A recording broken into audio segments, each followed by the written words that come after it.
G'day guys, it's Stass here.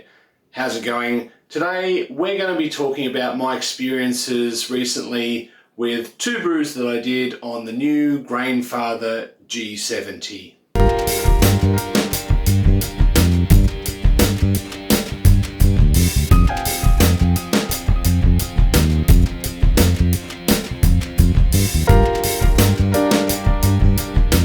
So before we start off, just a disclaimer, I was sent the G70 for review. I'm not being asked to review the unit favourably. They're not checking what I'm saying about the unit, and unfortunately I do have to send the unit back this week. So my opinions are my opinions and nothing more, and hopefully in this video I'll get to tell you about my experience brewing and some things that I really loved about the unit and some things that I think could be improved down the track.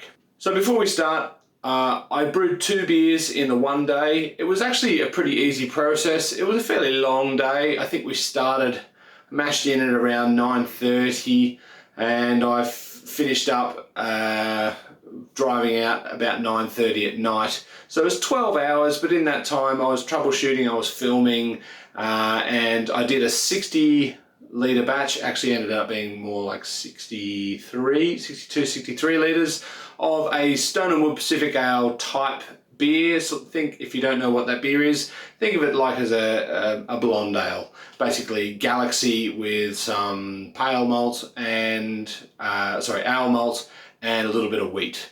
And I also did a 23-litre batch of the Jedi Juice clone. So that's a 7% beer. I was right on that 8 kilograms minimum grain bill. They do say on the website that in order to reach the 8 kilogram minimum, you need to use the micro pipe work. Now, the G30 and the G70, they use the same overflow pipe within the malt pipe. So I already had that with my G30, so I just changed that out and I had no problems with the 8 kilogram amount. Let's talk about some key features or some new features of the G70. First of all, we've got the big one for me was the 15 amp power socket that's required. I thought I might have been able to put one in my brewing space, but on talking to my electrician, it was going to cost me an awful lot of money just because of the way that my 20 amp circuit's already there. Long story short, I didn't really want to invest $400 to $500 worth of equipment for something that was just going to be a review, and I may not have used it down the line. So with that 15 amp socket, you do get increased heating capacity. It's got a 3,300 watt element, nice fast temperature raises even with fairly full volume. The G70 has some updated features over the G30. Number one, it's got handles. Yay.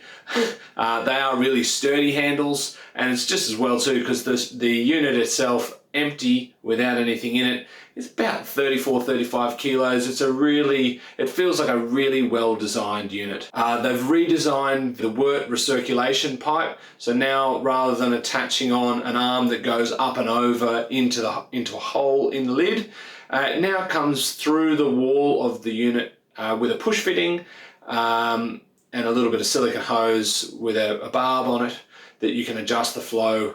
And I really like this redesign. I think it makes so much sense. It's easier, you don't have to worry about threading stuff on. A lot of the other units have gone to cam lock fittings, and I think this is actually an even better solution because you don't need to really worry about if you've left it open and you accidentally hit the pump, you're not going to spurt boiling hot water straight up in the air. It's actually going to come back into the boiler. So I actually think that's a really nice design feature. They've also put essentially a two-way valve in there, so you've got a tap underneath the base of the boiler, so you can drain out the wort, or even use the pump to pump it out of that bottom tap into a fermenter, or if you're doing a clean in place, you can put it in the sink or whatever. So you've got that assisted. It's not just gravity fed; it does have a pump to assist it as well.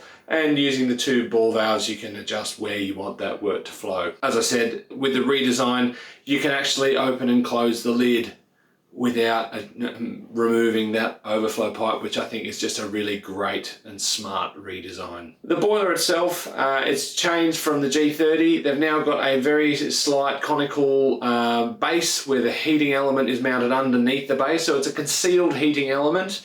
And it's got a really big false bottom, which does a great job at filtering out any trub and hot matter with very little wastage. I think it was less than a litre of actual wasted wort, because most of the wort did drain fully out after the boil. Because you've got the larger volumes, it also comes with a considerably larger counterflow chiller. This basically works the same as the G30 counterflow chiller.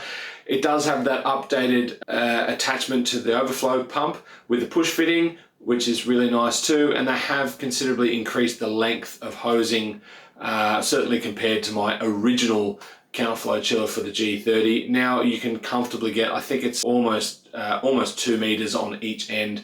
So there's a lot of flexibility with not having to have your brewing unit and your fermenter right next to each other. So that's great to see. The performance was really good on brew day, but in Australia we've got groundwater which is in the sort of low to mid 20s. So unfortunately I was still left with wort that was still too warm to pitch yeast straight away. With all the redesign features, with the wort recirculation pipe and the conical base, you can now clean in place, and cleaning after a brew is really easy. I just had a hose where after I pumped all the wort out, I took the false bottom out, hosed down the sides of the walls, and pumped it out through the bottom tap. Made sure there was enough water so that the pump was unlikely to get clogged from all the hop and trub matter. If you were doing stuff with maybe, I don't know, brewing the coconut IPA is a beer that comes to mind, with quite large chunks of coconut in that case, or you were doing fruit or something like that, the pump's only got a 10 mil hole, so that might not be a fully clean in place. But something like hops, which sort of break down into relatively small sizes, the pumps had no trouble sort of pumping all of that wort out as well. The unit itself is now Wi-Fi compatible rather than Bluetooth.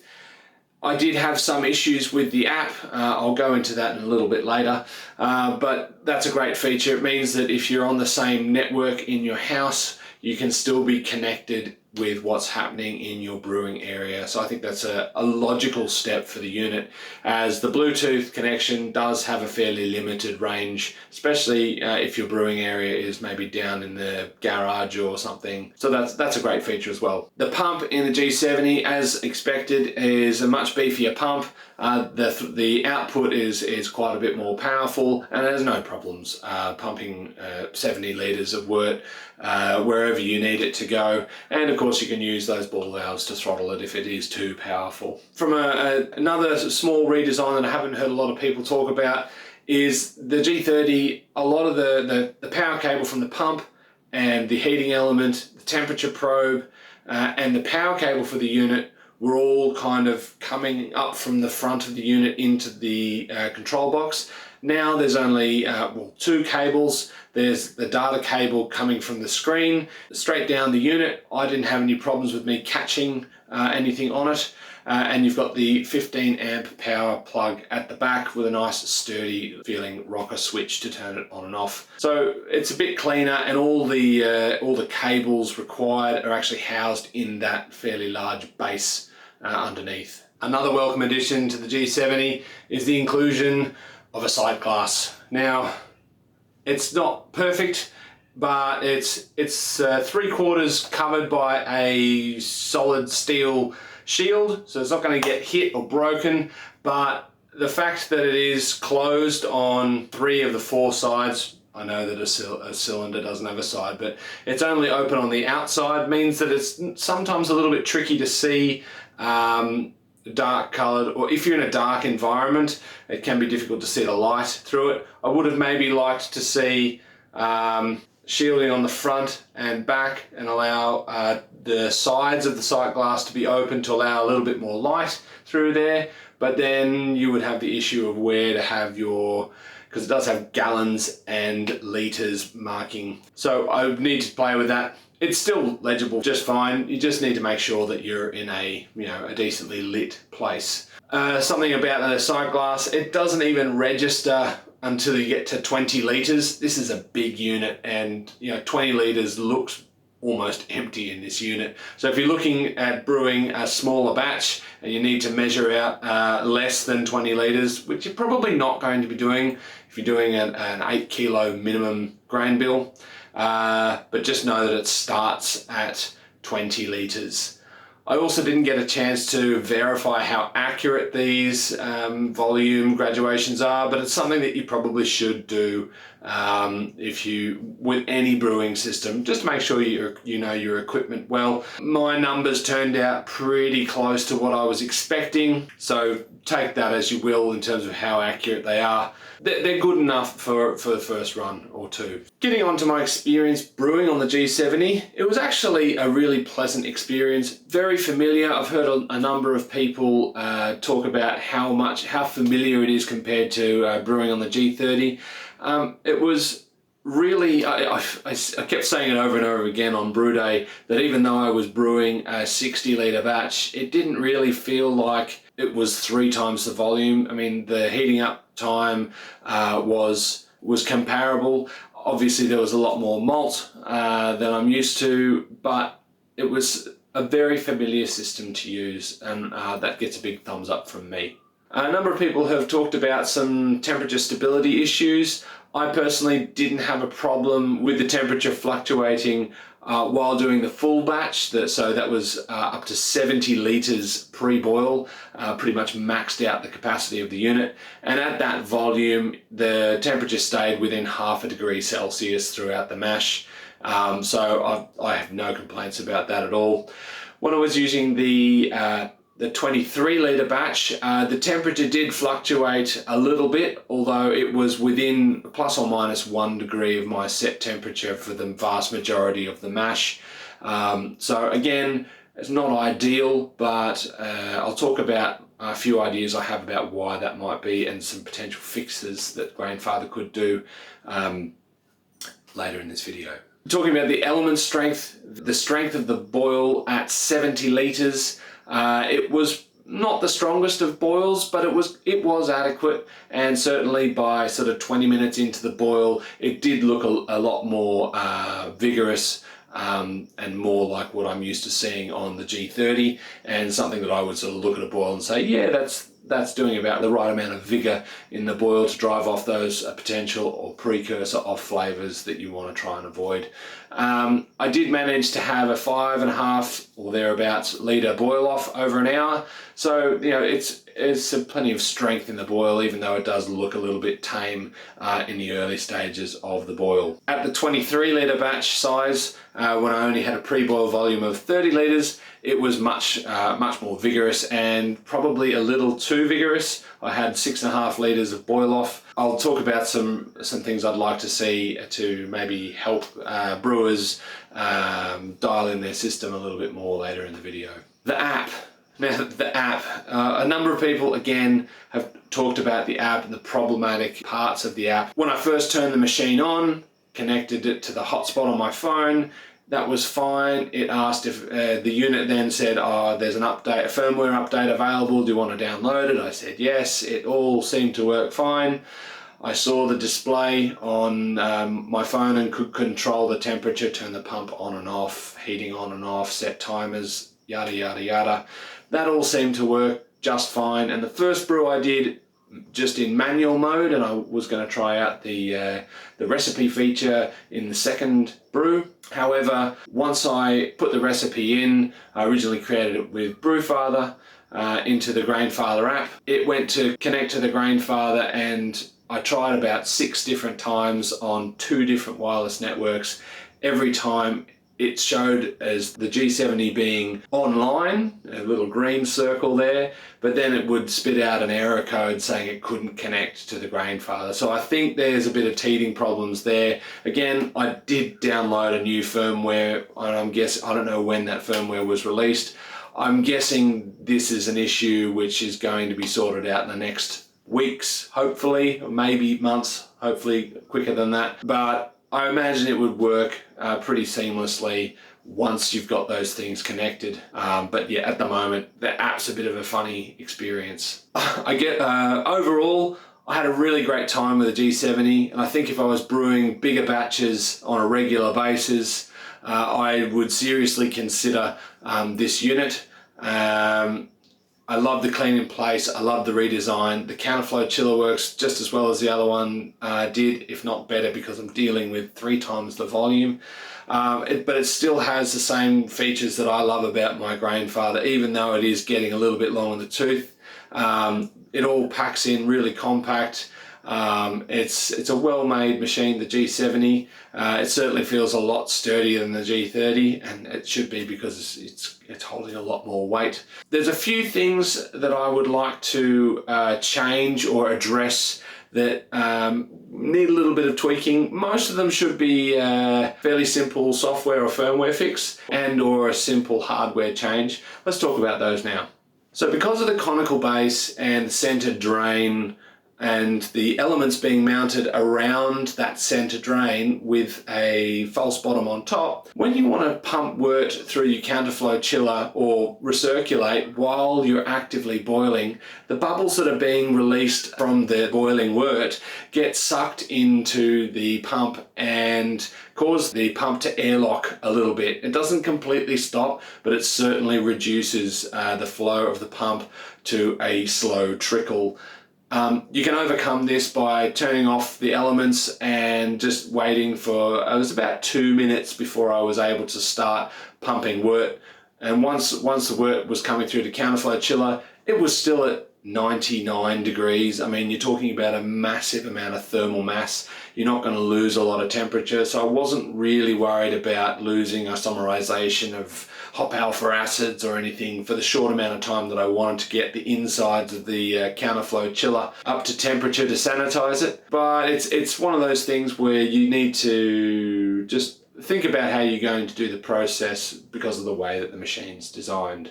The second thing, also relating to the pump, is when you're cleaning out or when you're doing your final rinse and you're getting the last of your rinse or cleaning product out, with the filter, the cleaning filter out, the last probably litre or so, the pump starts to create a bit of a whirlpool. Now that's not a problem because it keeps everything in solution, but it does create a vortex, and that again does airlock the pump. So it doesn't fully stop it, but it does slow it down.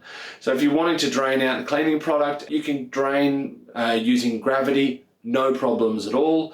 But I even tried throttling back the output of the pump so that it wouldn't be sucking so hard.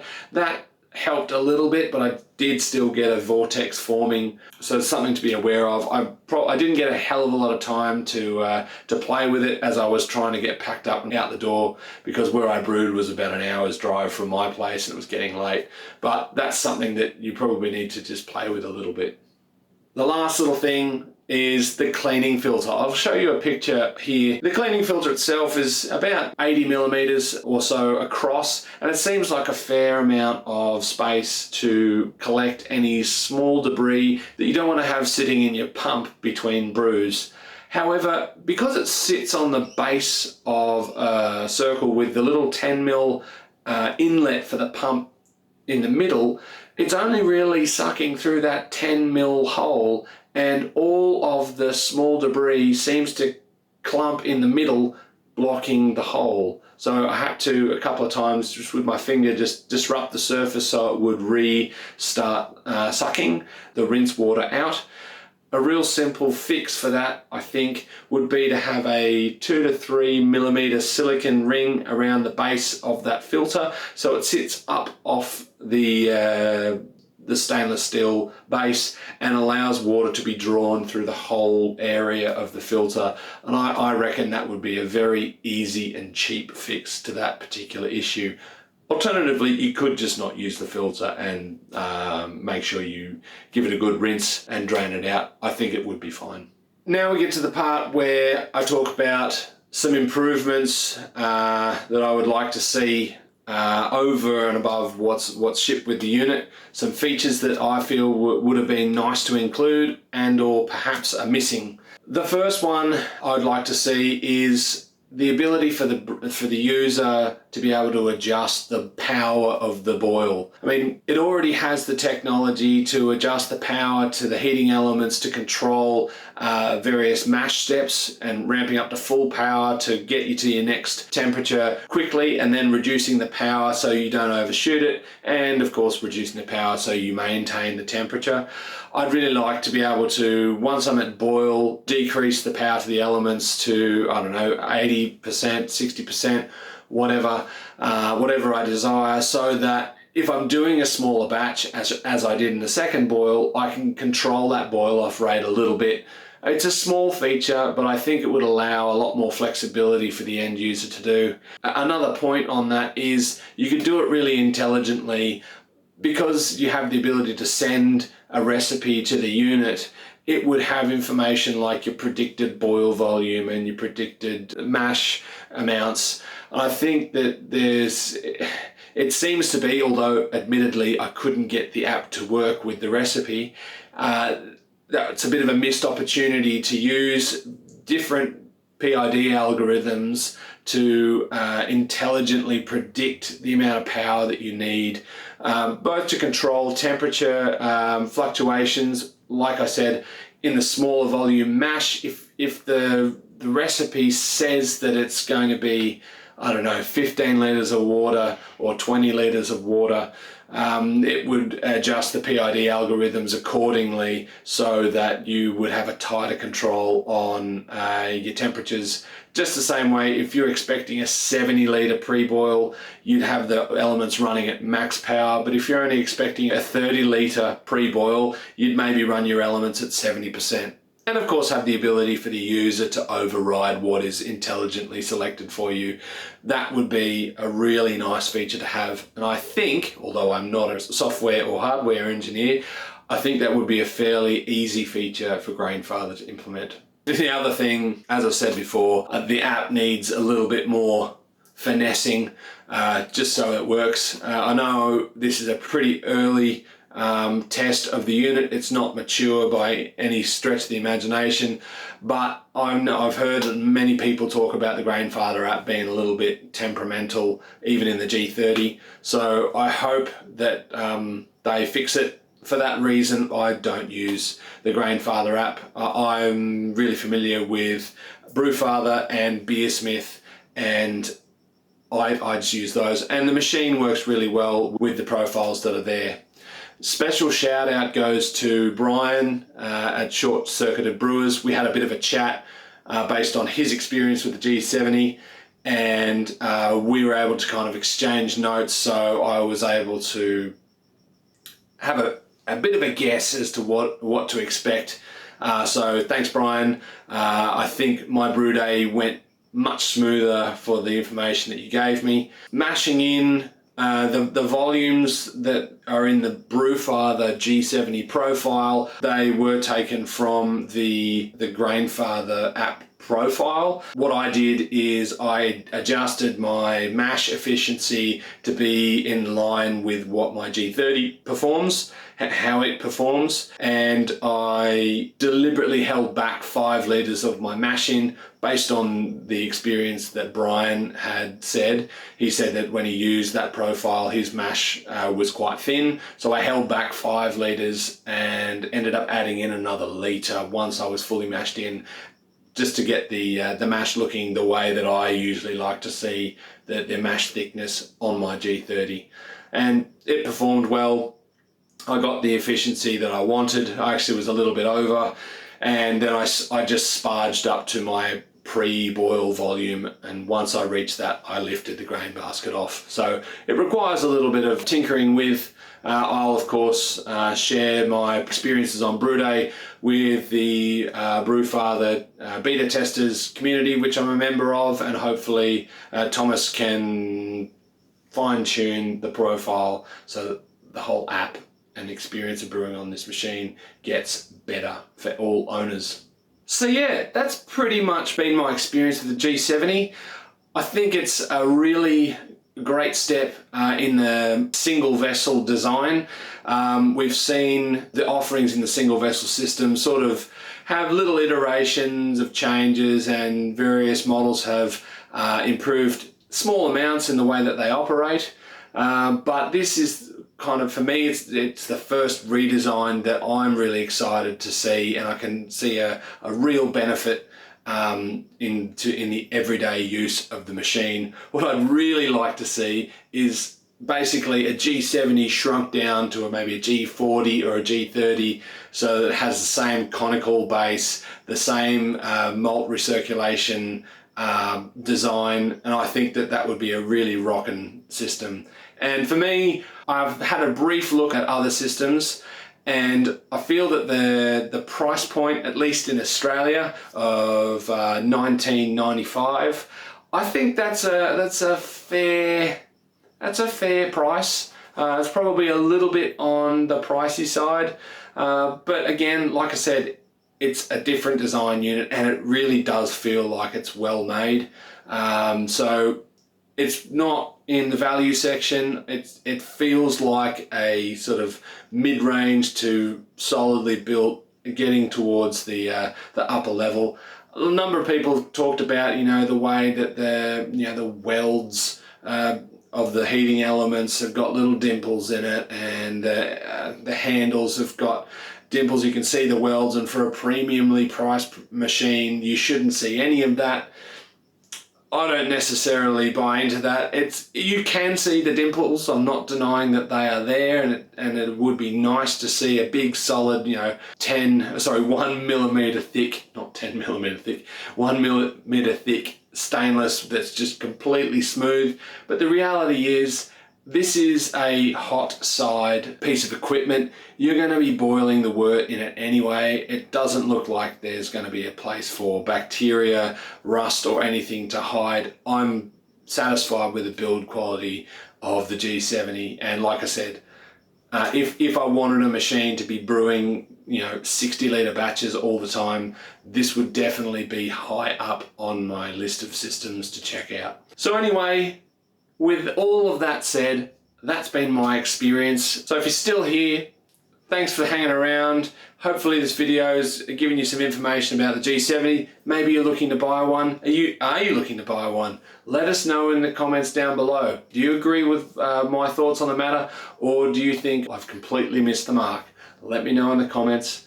And if you haven't subscribed already, give us a subscribe, because hopefully I'll have a few more hardware reviews, and of course brew days coming out soon. Big thanks to Grainfather for sending me the unit. Again, I'm not being paid, or they're not checking my content, but I've got to acknowledge that. So until next time, this has been Stass. I'll see you in another video very soon.